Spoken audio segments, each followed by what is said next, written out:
Hi, I hope you are having a great week. Alex Kirshner back here to pick week 12 of the college football schedule for Odds Checker. I had a strong week last week, 9-5 on the slate. That brought me up to 84, 84, and 2 on this entire season. That is a lot of bets to get just about back to where we started, but with a few weeks left in the season, I think we can follow a good process, have a few really good weeks or just a couple strong weeks, and I think that we can finish solidly up and in the profit zone for this season. A note here, I make a lot of my picks on Sundays before lines move throughout the week. My goal in these videos is to tell you exactly what I'm playing and then give you the rationale behind those picks so that no matter how the line moves throughout the week, because we've seen a lot of line movements this season with COVID cases around the country, you can make your own judgment based on that rationale and decide where you fall depending on when you decide to bet. And of course, this season, sometimes we're going to see games get no action, canceled after we bet them. That happens. It might happen between the time that this video is recorded and you watch it. That's okay, as long as we are being mindful of the potential for extreme volatility this season, and B, try not to lose sight of the big picture and what's going on in the country right now. I want to start this week in the ACC, Clemson at Florida State. I have Clemson in this game, minus 33.5. I think I would like Clemson at up to like minus 35 in this game. The big reason for this, for me anyway, is that Florida State is an even bigger mess than they've been the last couple of years. This has been an ugly first year for Mike Norvell. His best player, Marvin Wilson, a defensive tackle, is gone for the year. Tamori and Terry, their best receiver, gone. James Blackman, their quarterback, gone, all for a variety of reasons between injuries and transfers and opt-outs, etc. On the other side of this game, Clemson is coming off a bye week and before that off a loss to Notre Dame in the game of the season. So they are out of margin for error as far as their playoff hopes at the end of the year. Trevor Lawrence has not played in the better part of a month. And you'll recall that he missed the prior game to that Notre Dame loss against Boston College when Clemson just barely got away with a rough performance and won. The upshot of that is that I think Florida State's very weak, and I think Clemson is kind of going to be going for the throat this week in a way that they often are not. We've talked before about how Clemson runs out the whole roster, likes to use a lot of players, gets Trevor Lawrence out of games early.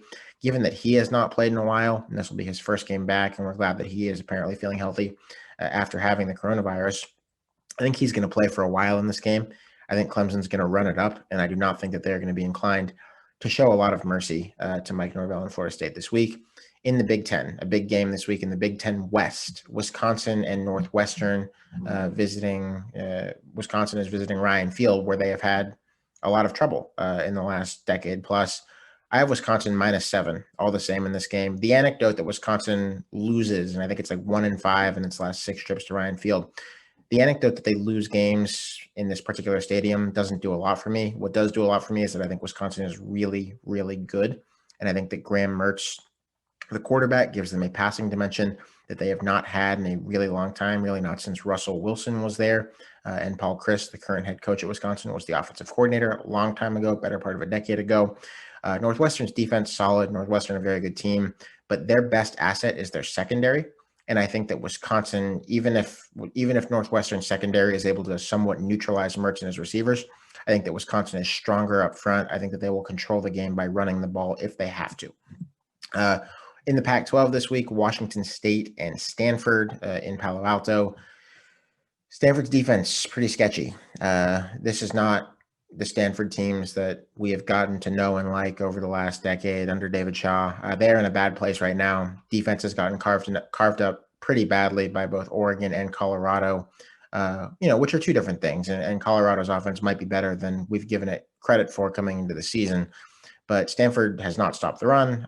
They have not done a lot of things well, really, on either side of the ball, though they have scored a couple points and had a decent offensive game against Colorado.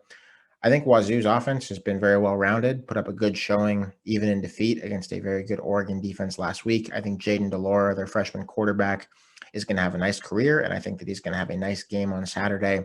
If Washington State is getting 3 points or more, I think it is like an obvious play that you should make, and we've seen how that line's moved.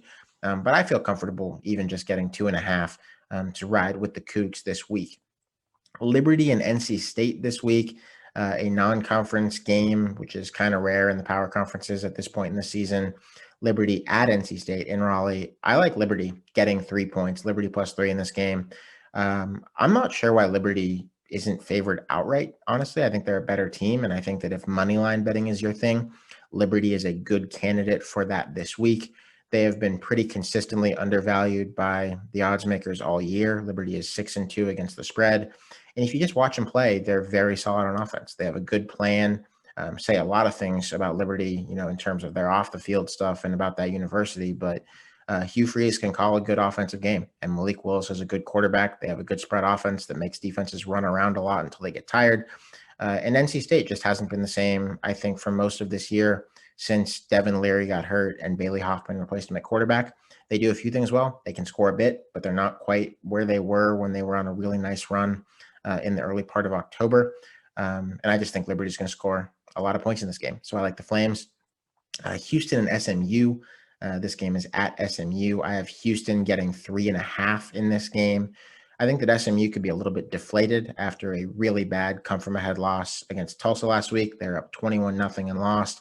I think that more or less is going to knock them out of AAC championship contention this year and just lower the ceiling on their season quite a bit. SMU is still pretty hurt, not necessarily more hurt than they've been in the last few weeks, but Reggie Robertson, their best receiver, TJ McDaniel, very good running back, both not playing. So I think if you're looking at computer projections about how good SMU should be and how they should fare in this game, you have to adjust them down just a little bit. On the other hand, Houston should be fresh. They've had a lot of cancellations this year because of COVID. They should be relatively rested. They've only played 6 games. And I like them getting anything more than a field goal on the road. I also don't think that they're a bad money line bet. Again, if money line betting is your thing. Not really my thing. You'll notice that I don't do a lot of it, but if it's your thing, I respect that. And I think Houston is an interesting idea this week. Elsewhere, UMass continuing its Washington Generals college football season, where they'll just play whoever and probably lose to whoever. They are visiting Florida Atlantic in Boca this week. I have FAU minus 29.5. I would lay 32 or less for FAU here. If it's minus 32 or a smaller number than that, I would feel pretty good about the Owls. The only reason I wouldn't go higher is that both of these teams tend to move at a pretty slow pace. FAU is 102nd in offensive plays per game. UMass is 122nd. So you don't expect that there are going to be a ton of possessions in this game. Usually that would favor the big underdog if we're dealing with a number as big as 29.5 or 30 points. But UMass is exceptionally bad. This is the worst team in FBS, I believe, bar none. I do not see how they are going to score against FAU's defense. If they get to 10 points, that would be great for them. And I think that FAU, despite moving slowly, is just a lot more talented and should be able to score on, maybe even most of its possessions in this game and win by more than 4 touchdowns, which would make us feel pretty good about being able to cover 29.5 points. And I just expect FAU to overmatch UMass the way that just about everybody does. One of the teams, and actually the last team that did that against UMass is Marshall. I have a play in Marshall's game this week, Charlotte at the Herd. I actually have Charlotte in this game at plus 21. Marshall is great. I think they're going undefeated this year. I have a lot of respect for that program, and I think that they will win this game as well.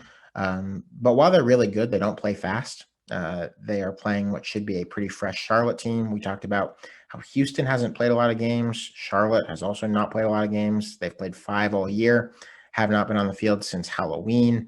A lot of COVID cancellations, including one last week that was because their opponent, Gardner-Webb, an FCS team, did not have enough guys to play the game. So I think that Charlotte, provided that they are able to get to kickoff and have this game played, should be pretty rested and pretty healthy. I think that they will be chomping at the bit to play. And I think that they are pretty talented, particularly on offense. They're going to be beaten in this game in the trenches, and I don't think that there's a lot of doubt about that. But can they chuck it around enough to score enough points to lose this game by less than 3 touchdowns and 3 extra points? I believe they can. And for that reason, I like Charlotte plus 21. And I don't, I'm not sure that I would stick with that if that line falls much from there.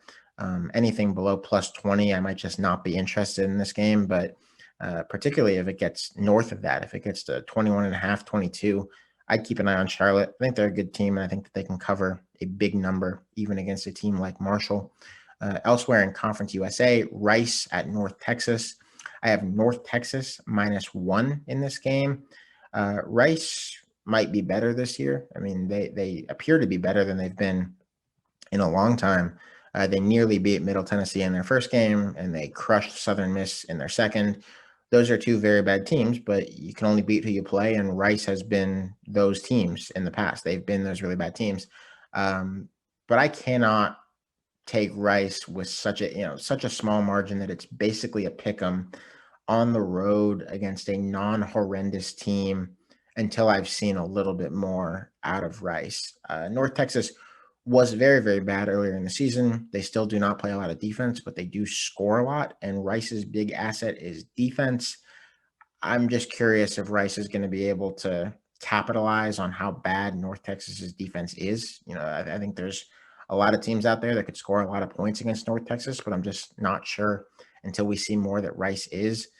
So laying just one at home against a program that, if we hadn't seen two pretty good games, we would think is really bad, makes me feel good about North Texas -1 in that game.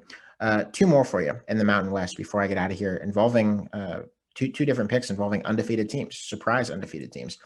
San Diego State at Nevada. I have Nevada +2. Very happy to be getting points in this game. Nevada's 4-0. I like them.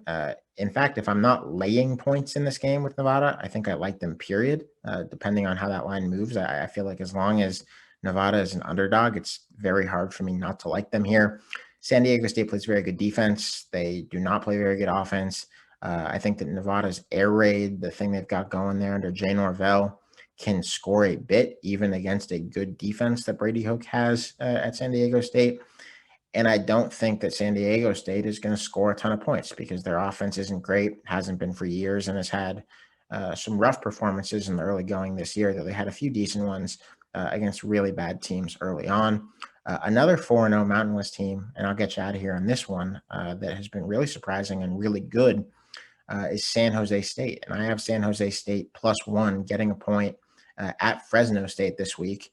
Brent Brennan has done a really, really nice job with the Spartans. This is a tough place to win that had been through a really long dry spell since they had a really good year. And I think 2012 under Mike McIntyre had been pretty moribund, had not been doing a lot of things well, but has been solid this year.